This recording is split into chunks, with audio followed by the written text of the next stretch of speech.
있습니다. 예수님과 바리새인들이 계속 논쟁을 하는데 처음에 이제 본격적인 논쟁에 들어가서 안식일 논쟁이 시작되죠. 안식일에 이제 병을 고치는 것 그거 가지고 시비를 걸었어요. 그래서 예수님께서 안식일이 사람을 위하여 있다. 이렇게 정리를 해주면서 또 바리새인들하고 충돌을 했습니다. 법이냐 법의 정신이 먼저냐 그런 얘기죠. 우리가 항상 이제 법의 정신이 무엇인가를 잘못 이해를 하면 법 가지고 이제 특히 권력자들이나 뭐 이런 사람들이 이제 잘못 휘두르게 되는 거죠. 법은 사람을 위하여 있는 것이지 사람이 법을 위해 존재하는 것이 아니다. 그러니까 법은 사람을 평안하게 만들고 질서를 유지시키기 위해서 있는 것이고 또 안식일 법은 사람을 회복하고 치유하고 휴식을 주고 평안을 주기 위해서 있는 것이다. 그 말씀을 주님께서 하셨습니다. 그 다음에 이제 예수님과 바리새인들이 논쟁하는 주제는 바알세불 논쟁입니다. 예수님께서 귀신을 쫓아내셨더니 바리새인들이 이게 그 바알세불을 힘입어서 그 쫄개들 귀신의 왕이 씌워가지고 귀신을 쫓아낸다. 이렇게 이제 뒤집어 씌우는 것입니다. 그래서 예수님께서 스스로 분쟁하는 나라가 어딨냐? 스스로 분쟁하면서 어떻게 나라가 설 수 있겠냐? 말이 안 된다. 이렇게 예수님이 반박을 하는 말씀을 우리가 배웠습니다. 오늘은 바리새인들이 이렇게 요구를 합니다. 표적을 보여봐라. 네가 메시아라는 표적을 한번 보여봐라 하는 것입니다. 그러니까 예수님께서 보일 표적이 없다. 이렇게 말씀하시죠. 요나의 표적 그것이 유일하다 하는 것입니다. 자, 여기서 우리가 표적에 대한 단어를 좀 공부할 필요가 있죠. 표적. 표적과 비슷한 말이 성경에 뭐가 나오죠? 기적, 이적, 기사, 그런 말들이 나옵니다. 표적과 기적은 어떻게 다른가? 표적, 기적, 이적, 이런 말들이 어떻게 다른가 하는 것을 우리가 좀 살펴볼 필요가 있어요. 자, 우선 기적이나 이적은 거의 비슷해요. 기적이나 이적은 비슷한 말이고 같다고 생각해도 돼요. 근데 표적은 좀 다른 의미입니다. 기적은 뭐냐 하면은 영어의 미라클이에요. 미라클이 뭔지 알죠? 이게 사람의 상식과 사람의 능력 바깥에서 일어나는 초자연적인 현상을 기적이라고 그렇게 말하지 않아요? 그러니까 출애굽할 때 10가지 재앙을 막 내리시죠? 10가지 재앙 막 내리는데 그런 것들을 우리가 미라클, 사람이 예상하지 못한 거죠. 예상하지 못한 초자연적인 것들이 일어나는 거죠. 또 여호수아가 전쟁하다가 태양아 멈춰라. 그러니까 어떻게 됐어요? 태양이 이제 멈추죠. 그건 이제 기적이죠. 기적이에요. 그런 것들. 또 예수님께서 각종 병자를 고쳐주시는, 병자를 고쳐주셨다는 말씀이 이렇게 쭉 나열되는 경우가 있는데, 병도 이렇게 병을 가령 눈먼 사람을 뜨게 했다. 이런 것들은 이제 기적에 속하는 거죠. 자, 기적의 목적. 기적의 목적이 뭐냐? 그것은 하나님의 능력을 나타내는 거죠. 그러니까 사람의 한계 밖에 하나님의 존재, 하나님의 능력, 하나님이 하시고자 하시면 하신다. 그런 것들을 나타내는 것이 바로 기적 사건이죠. 기적 사건이에요. 자, 그 다음에 이제 표적은요, 영어로, 사인 그래, 사인. 기적은 뭐라고요? 미라클. 표적은 사인. 사인이 뭐예요? 사인 하잖아요, 우리가. 사인은 무슨, 표시죠. 표시예요. 나라는 표시죠. 나라는 표시.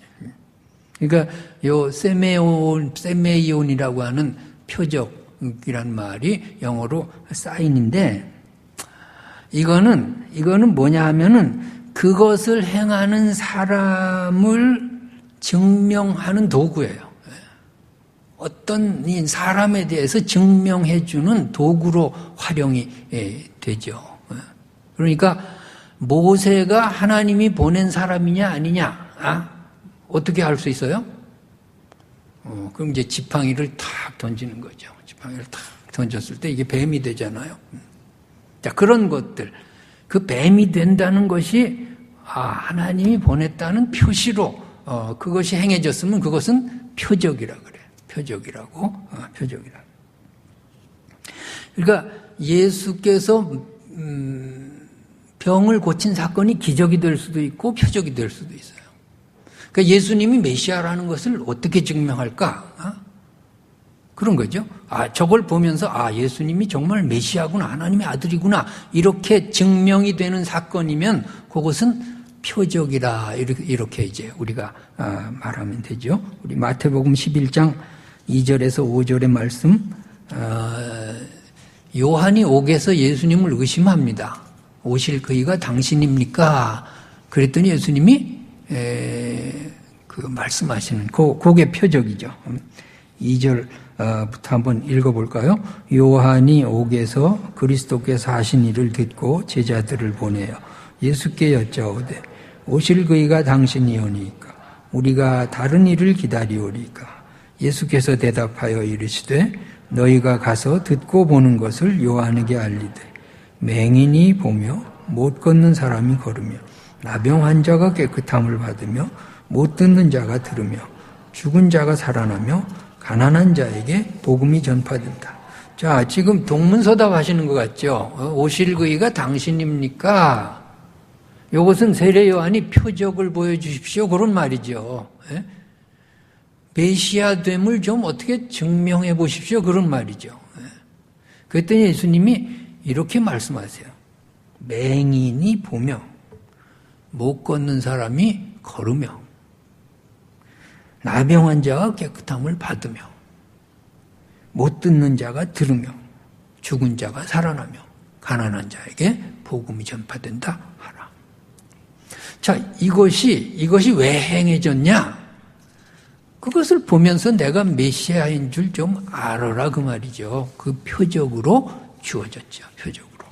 그러니까 어떤 사건이 어떤 사람을 증명하고자 일어날 때 그것은 표적이다. 이렇게 우리가 알면 되겠습니다. 자, 그 다음에 예수님께서 보일 표적이 없다. 이렇게 말씀하십니다. 이 의미가 무엇인가를 우리가 또 살펴봐야 되겠습니다. 이미 많은 표적을 보여주셨다, 그 말이죠. 이미 보여줄 만큼 다 보여줬다. 내가 하나님의 아들이고 메시아라는 것을 이미 다 보여줬다. 또 무슨 표적을 원하느냐 하는 것입니다. 자, 이 사건 전에 지금 손 마른 자가 나음을 얻기도 하고 맹인 못 듣는 자 듣기도 하고 귀신 들린 자가 깨끗해지기도 하고 이런 사건들이 다 내가 메시아 된 것을 나타내고 있는데 또 다른 표적을 구하는 너희들이 한심하다 하는 것입니다. 자, 표적이 없어서 못 믿을까요? 그렇지 않습니다. 표적은 너무 많아요. 예수님께서 메시아 되시는 표적은 너무 많아요. 근데 못 믿는 게 아니라 또 다른 표적을 내세우는 건 뭐예요? 안 믿겠다는 거죠. 안 믿겠다는 거죠. 예수님 자체가 표적이 돼야 되는데 자꾸 딴짓을 하죠. 딴짓을 해요. 자꾸 이거 해주면 믿겠다. 그럼 이것도 해봐라. 뭐 그런 거잖아요. 예? 그런 거예요. 이제 결국은 안 믿는 거죠. 안 믿는 거예요. 이게 바리새인의 얘기가 아니라 우리 자신의 이야기로 그렇게 받아들여야 우리가 은혜가 되는 거죠. 자꾸 우리가 자꾸 의심이 들잖아요. 하나님이 정말 살아계실까? 하나님이 정말 나를 사랑하실까? 무슨 내가 표적을 보고 싶은 거죠. 표적을 보고 싶어요. 요거 해결되면 내가 믿을 텐데. 그런데 주님 말씀하세요. 너 일생을 돌이켜봐라. 보여줄 만큼 보여줬다. 해줄 만큼 해줬다. 나타낼 만큼 나타냈다. 여러분, 이 말씀에 우리가 얼마나 동의하십니까? 보여줄 만큼 보여줘서 여기까지 살아왔어요. 하나님이 우리를 사랑하심을 나타낼 만큼 나타내서 그 숱한 고난과 그 숱한 역경을 딛고 여기까지 살아온 줄로 믿습니다. 자, 이것에 우리가 이미 표적을 보았어요. 그러니까 우리가 정말 예수 그리스도가 우리의 표적의 대상이면은 이미 우리는 주님을 만난 사람이고요. 이미 우리는 주님의 말씀을 들은 사람이고요. 이미 우리는 주님이 주시는 떡을 먹은 사람이고요. 주님의 평안을 누린 사람이고 주님이 주시는 치유의 능력을 경험한 사람인 줄로 믿습니다. 그러니까 우리가 여기서 또 다른 표적을 구하는 것, 그것이 불신앙이에요. 불신앙. 우리가 정말 생각해 보면, 야, 내가 이러고도 살아 있는 게 이게 표적이죠. 이 하나님이 나를 사랑한다는 증거죠. 맨날 죄만 짓잖아요. 맨날 하나님 하나님한테 매맞을 짓만 하잖아요. 항상 하나님 앞에 불충성하잖아요. 작년이나 올해나 비슷하잖아요. 그런데도 올해만 더 하고서 여기까지 오잖아요. 하나님이 나를 사랑하시는 증거인 줄로 믿습니다. 그래서 우리가 기적은 없어도 표적은 있었어요. 저는 아파서 병원 간 적은 없어요. 내가 사랑니법으로 치과 간 적은 있어도 병원에 입원한 적은 없어.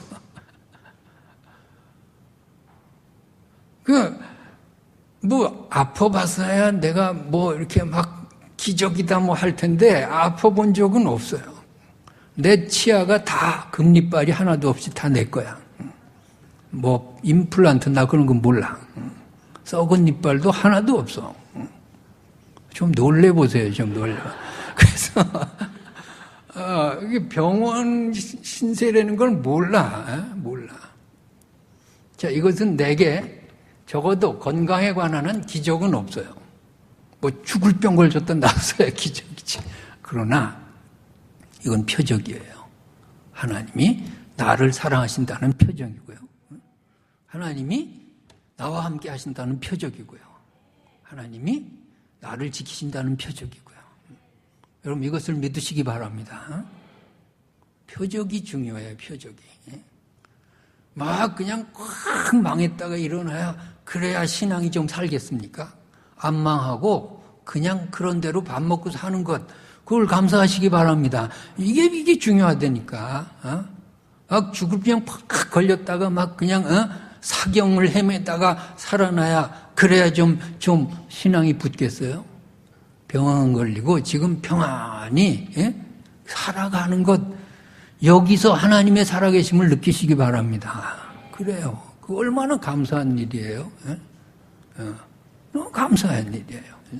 그게 정말 하나님 앞에서 우리가 우리 자신을 보면은 너무너무 감사할 일들이 많아요. 작년부터 올해까지 감기 환자들이 그렇게 많았어요. 근데 내가 감기 때문에 설교를 한 번도 안 빠진 것, 그것은 표적이에요. 너무 감사해요. 감사하다고요. 자, 이렇게 엄청난 표적을 받았는데도 아직도 하나님을 믿지 못하면 그것이 악하고 게으른 종이죠. 왜 건강을 주셨나? 건강 가지고서 하나님이 하라고 주신 건데 그거 가지고 딴짓하면 게으르고 세상 일하고 이러면 우리가 하나님의 은혜에 보답하지 못하는 거죠. 우리가 새끼 밥 먹을 수 있고 편안한 잠자리 있고 그저 잘 살지 못하지만 그래도 그냥 뭐 밥 굶지 않고 살고 이거 자체 평범한 이 표적 가운데 하나님을 만나시기 바랍니다.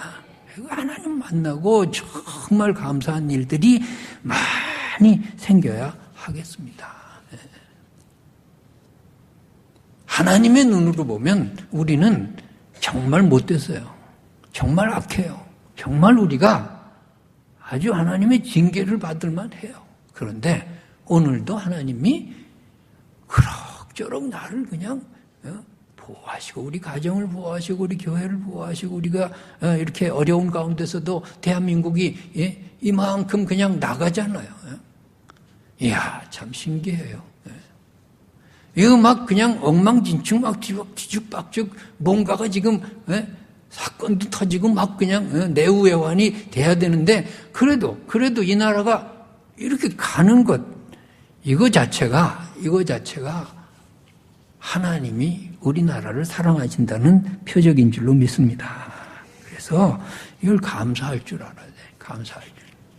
감사할 때 더욱 우리가 나라를 위해서도 기도하고 교회를 위해서도 기도하고 여러분 가정을 위해서 기도하고 내 할 일이 무엇인가를 찾아서 하고 그렇게 열심을 다하시기 바랍니다.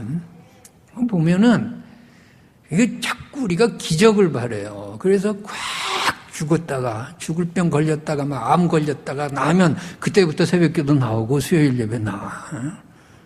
그러지 말고 평범하게 건강을 유지할 때 더 열심 내시기 바랍니다.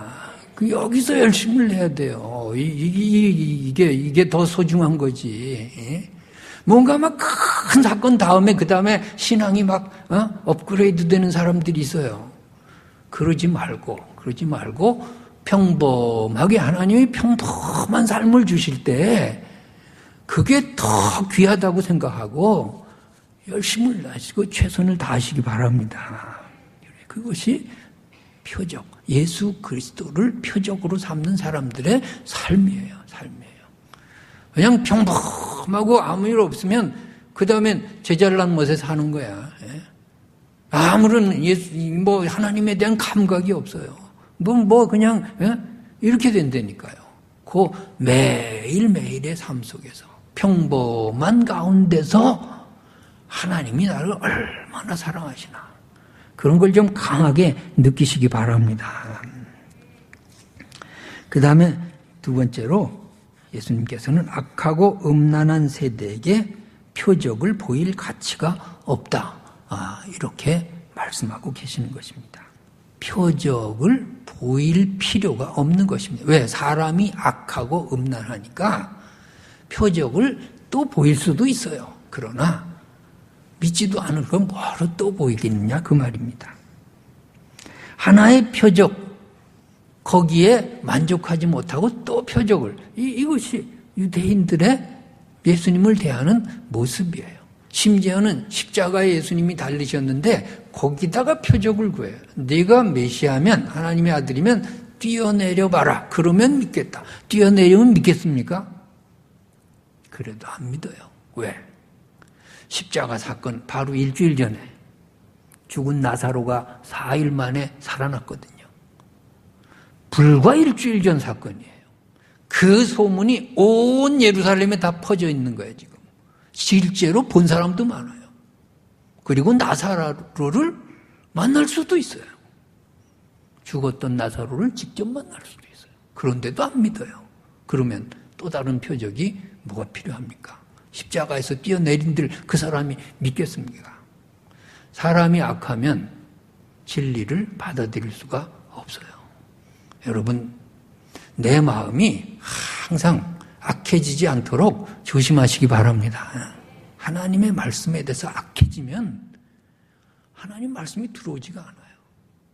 항상 내가 말씀 앞에 겸손해야 하고 말씀이 나를 지배하도록 그렇게 내가 자꾸 나를 겸손하게 낮추고 말씀을 받아들이고 말씀 앞에서 내가 정말 예수 그리스도의 표적만이 나의 표적입니다. 예수 그리스도만이 나의 표적입니다. 이렇게 고백하면서 살아가야 되겠습니다.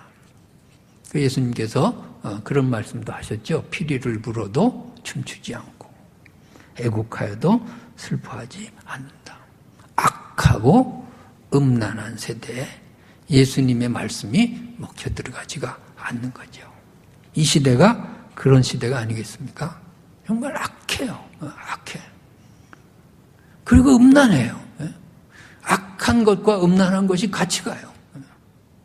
그래서 하나님의 말씀에 대해서 얼마나 무시하고 진리에 대해서 얼마나 왜곡하고 말씀이 전파돼도 마음을 꽉 닫고 자기 나름대로 비판하고 그런 일들이 얼마나 많은가요? 자, 그 다음에 예수님께서는 요나의 표적밖에는 보일 표적이 없다. 그렇게 말씀하십니다. 이 말씀은 무슨 말씀이냐면 예수님 자신이 내가 표적이다. 그런 말씀이죠. 내가 표적이다. 나를 믿지 않고는 다른 표적이 필요가 없다. 내가 죽었다가 요나처럼 3일 만에 부활하는 것을 너희들이 볼 것이다 하는 것입니다. 오늘 본문 40절에 보니까 요나가 밤낮 사흘 동안 큰 물고기 뱃속에 있었던 것 같이 인자도 밤낮 사흘 동안 땅속에 있으리라. 그러니까 요나가 고기 뱃속에 사흘 동안 있다가 토해낸 것처럼 그렇게 내가 사흘 만에 부활할 것이다. 그것이 표적이고 그러면 너희들이 믿겠느냐? 그것밖에 내가 보여줄 표적이 없다. 그런 말씀을 하십니다. 우리 한번 요나서를 한번 보겠습니다. 요나서 1장 17절의 말씀을 한번 우리가 읽을까요? 여호와께서 이미 큰 물고기를 예비하사 요나를 삼키게 하셨으므로 요나가 밤낮 3일 물고기 뱃속에 있습니다. 3일 동안 물고기 뱃속에 있었다. 자, 이 물고기가 뭔지 나도 모르겠어요. 자관 3일 동안 물고기 뱃속에 있었어요. 자, 그 다음에 이 말씀, 요나의 표적을 말씀하시는 예수님의 마음에는 너희들이 내가 살아나도 믿지 않을 것이 분명하다.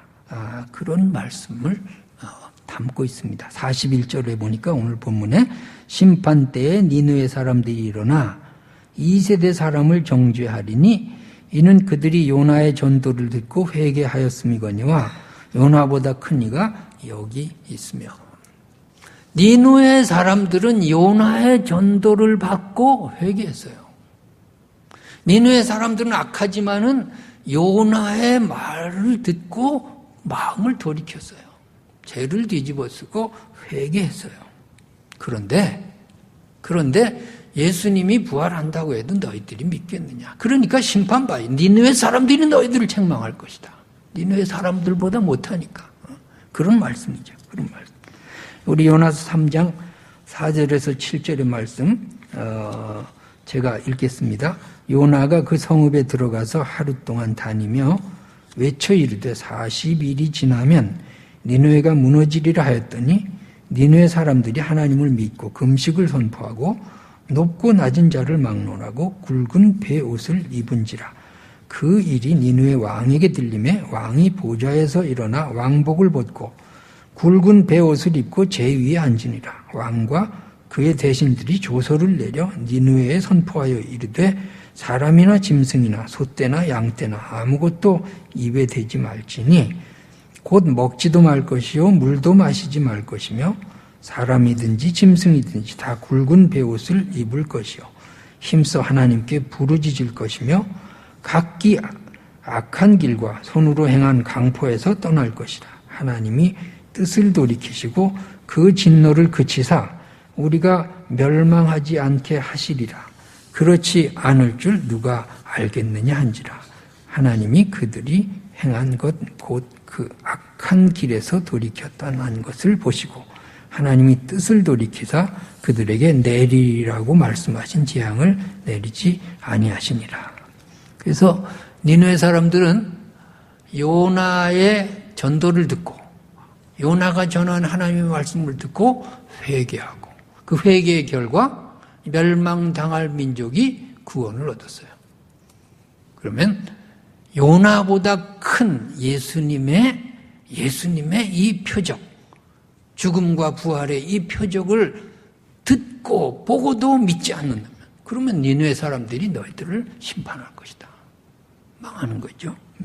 그런 말씀이 쓰여 있습니다. 그 다음에 42절의 말씀은 심판 때에 남방 여왕이 일어나 2세대 사람을 정죄하리니 이는 그가 솔로몬의 지혜로운 말을 들으려고 땅 끝에서 왔음이거니와 솔로몬보다 더 큰 이가 여기 있느니라. 이런 말씀도 하십니다. 자, 남방 여왕에 대한 이야기는 열왕기상 10장 1절에서 10절에 있습니다. 자, 이 말씀을 한번 우리가 교독해 볼까요? 스바의 여왕이 여호와의 이름으로 말미암은 솔로몬의 명성을 듣고 와서 어려운 문제로 그를 시험하고자 하여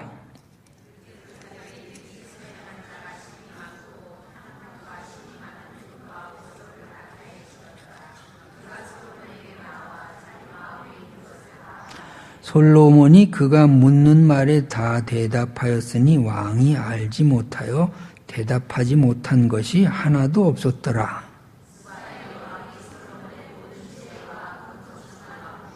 그 상의 식물과 그의 신하들의 좌석과 그의 시종들이 시립한 것과 그들의 관복과 술관원들과 여호와의 성전에 올라가는 층계를 보고 크게 감동되어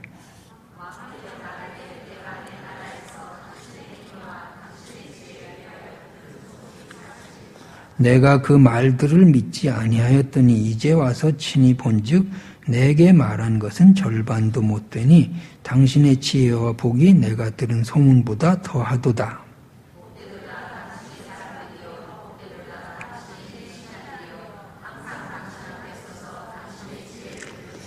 당신의 하나님 여호와를 송축할지로다. 여호와께서 당신을 기뻐하사 이스라엘 왕위에 올리셨고 여호와께서 영원히 이스라엘을 사랑하심으로 당신을 세워 왕으로 삼아 정의와 공의를 행하게 하셨도다 하고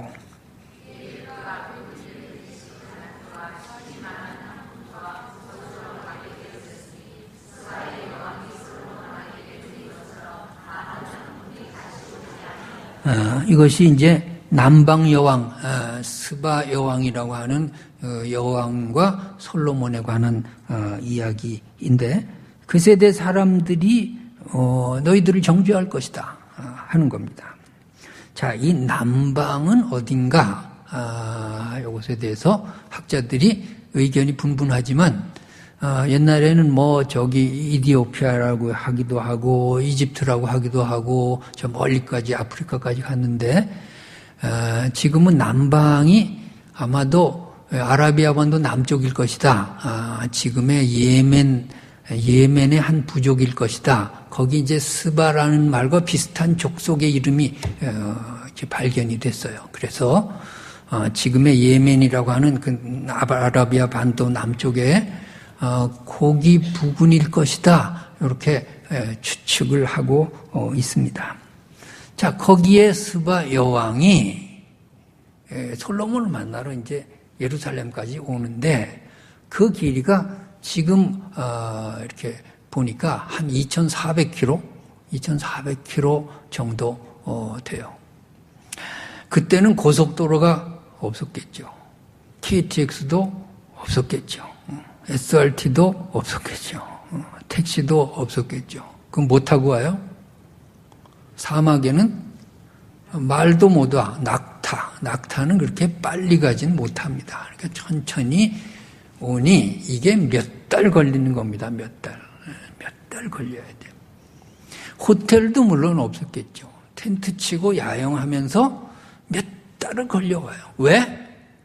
솔로몬의 지혜와 말을 들으려고. 그 고생을 하면서 오는 거예요. 그 고생을 하면서. 그 솔로몬의 지혜와 말을 들으려고 오는 거예요.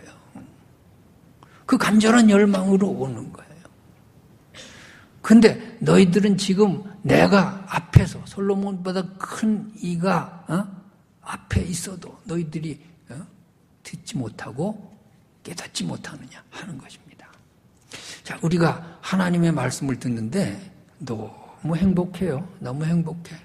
차 타고 오지요. 버스 타고 오지요. 누가 태워주지요. 너무 행복해요. 여러분 행복하시기 바랍니다. 낙타 타고 오라고 하면 하나도 안 올 거야. 그래서 낙타 한번 저기 타고 오는 주의를 한번 해볼 거 아니에요. 그래서 낙타 타고 그게 굉장히 힘들어요. 낙타가 그 행복한 여행이 아니에요. 허리 다 망가집니다. 그거를 몇 달을 타고 온다고 생각해 보세요. 우리가 하나님 말씀 들으려면요, 그냥 순식간에 오잖아요. 너무 편하게 오잖아요. 여러분, 편할수록 소중하게 생각하시기 바랍니다. 하나님의 말씀을 얼마든지 들을 수 있잖아요.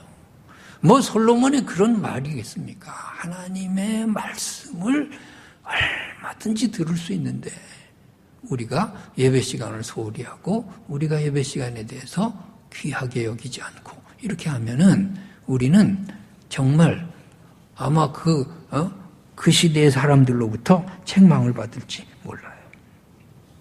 야영을 해가면서 그렇게 왔어요. 그리고 그냥 온 것이 아니에요. 금 120달란트 그리고 은과 보석, 금은 보석인데 금만 120달란트라고 10절에 말씀하고 있어요.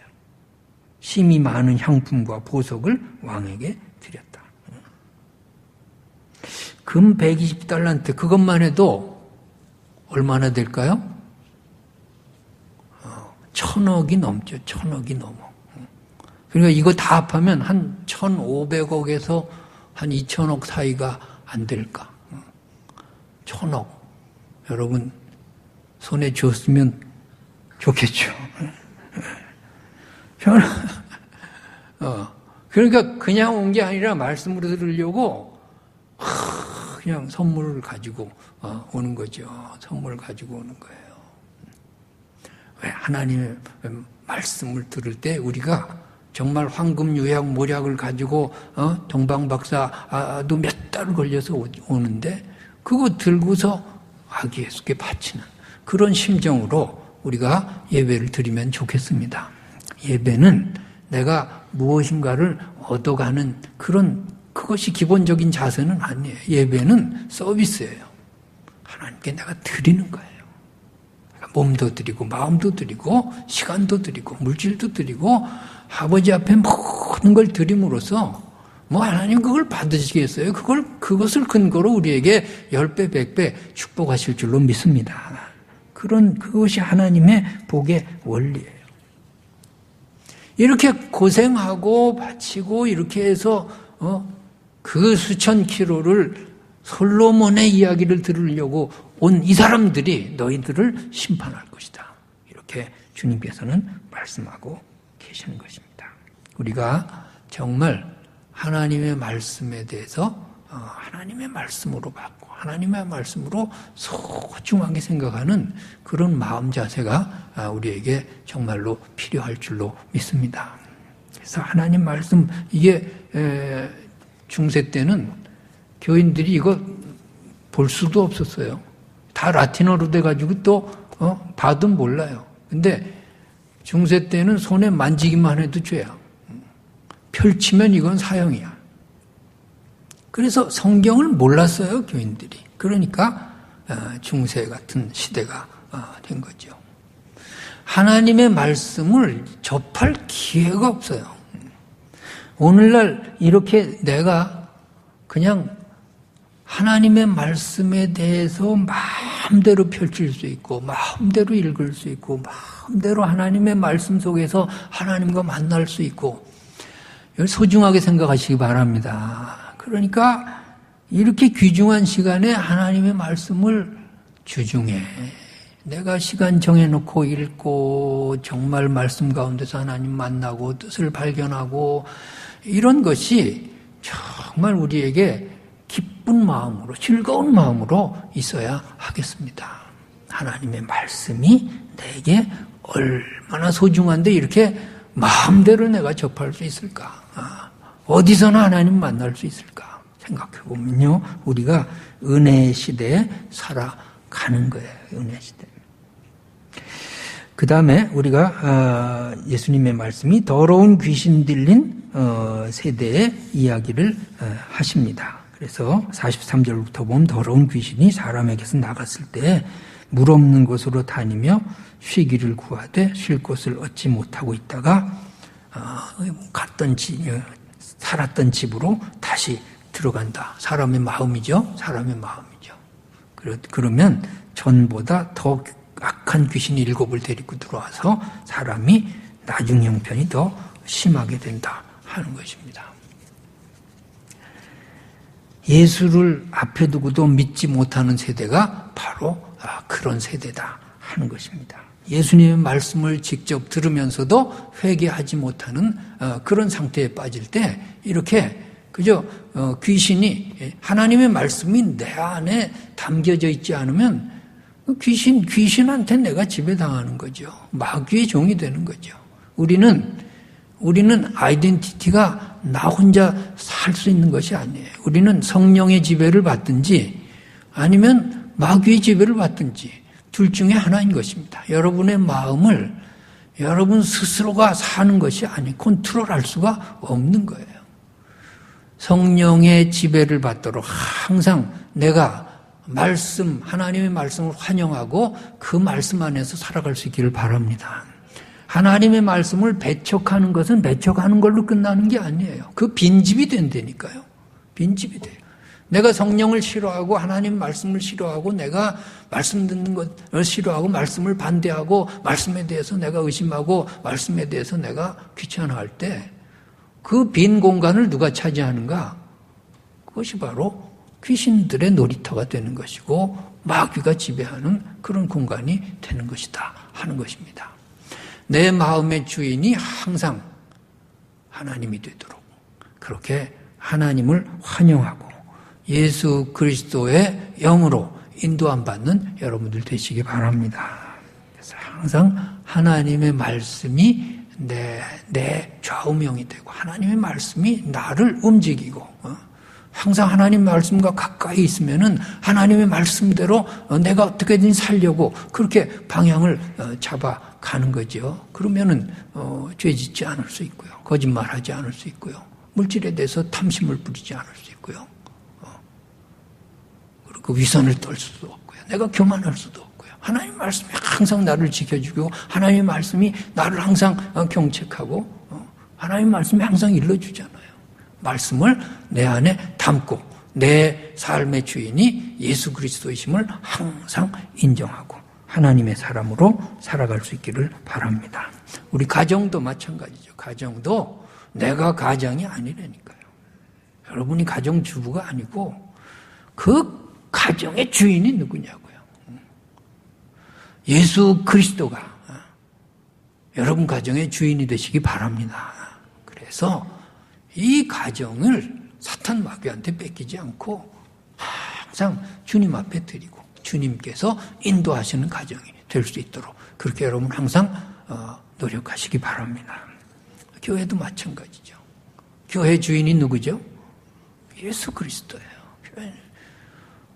이걸 우리가 항상 생각하고 살아야 돼. 이 교회는 사람의 교회가 아니에요. 사람이 주인 노릇할 수 없어요. 예수 그리스도만이 이 교회의 주인 되심을 믿습니다. 그리고 예수 그리스도의 말씀만이 우리가 순종해야 될 그런 계명이고요. 그 말씀대로 우리가 무엇인가를 만들어가는 것이 교회적인 공동체인 것입니다. 그래서 결론적으로 오늘 본문이 말씀하시는 결론은 예수님만이 표적일 때 그것이 건강한 신앙이다 하는 것이고 거기서 믿음이 나온다 하는 것입니다. 예수가 표적이라는 말이 뭘까요? 바로 십자가 사건을 믿는 것입니다. 여러분 다른 것을 보여줘야 믿겠습니까? 예수께서 십자가에 달리셔서 우리의 죄를 용서하시고 내가 그것을 믿으면 구원을 얻는다는 이것이 우리의 유일한 표적이 되어야 할 것입니다. 그 이외에 다른 표적이 없어요. 이것 해주면 믿겠습니다. 저기도 들어주면 믿겠습니다. 이거 해내시오. 이거 보여주시오. 그래서는 믿을 수가 없어요. 이미 예수 그리스도라는 표적을 우리가 받았어요. 그것을 믿음으로 우리가 하나님의 자녀가 된 줄로 믿습니다. 그래서 다른 표적이 없어요. 우리 기도 제목이 좀 바뀌어야 돼요. 이거 주시오, 저거 주시오.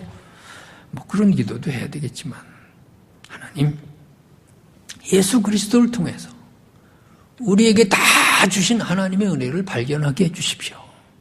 이렇게 기도할 수 있기를 바랍니다. 예수 그리스도 안에서 내가 내 삶을 다시 해석해 보면 뭐 받은 증거가 너무 많고요. 너무 은혜가 충만하고요. 하나님이 지금까지 나를 이렇게 사랑하셨구나. 간증거리가 많이 생겨나고요. 그리고 앞으로도 지켜주실 것이고 앞으로도 인도해 주실 것이고 앞으로도 내게 아낌없이 하나님이 사랑해 주실 것을 믿게 될 것입니다. 누가복음 2장 11절 12절의 말씀을 다 같이 한번 읽겠습니다. 누가복음 2장 11절 12절. 오늘 다윗의 동네에 너희를 위하여 구주가 나셨으니 곧 그리스도 주시니라. 너희가 가서 강보에 쌓여 구유에 뉘어 있는 아기를 보리니 이것이 너희에게 표적이니라. 누가 표적이에요?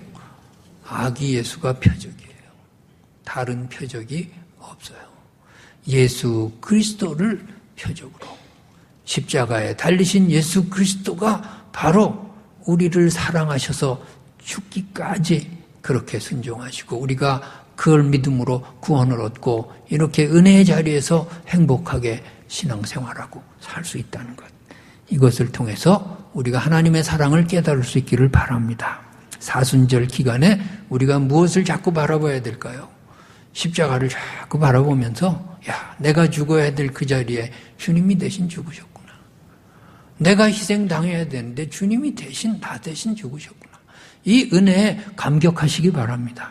나를 위해 생명까지 아끼지 아니하신 그 예수 그리스도, 그 은혜 안에서 하나님이 우리에게 아낄 것이 뭐가 있어요? 하나님 내 편이시고 하나님 우리 아버지시고 하나님 나를 사랑하시고 하나님은 우리의 모든 기도에 응답하시는 분임을 십자가를 통해서 확인하고 새로운 믿음으로 승리하는 여러분들 되시기 바랍니다.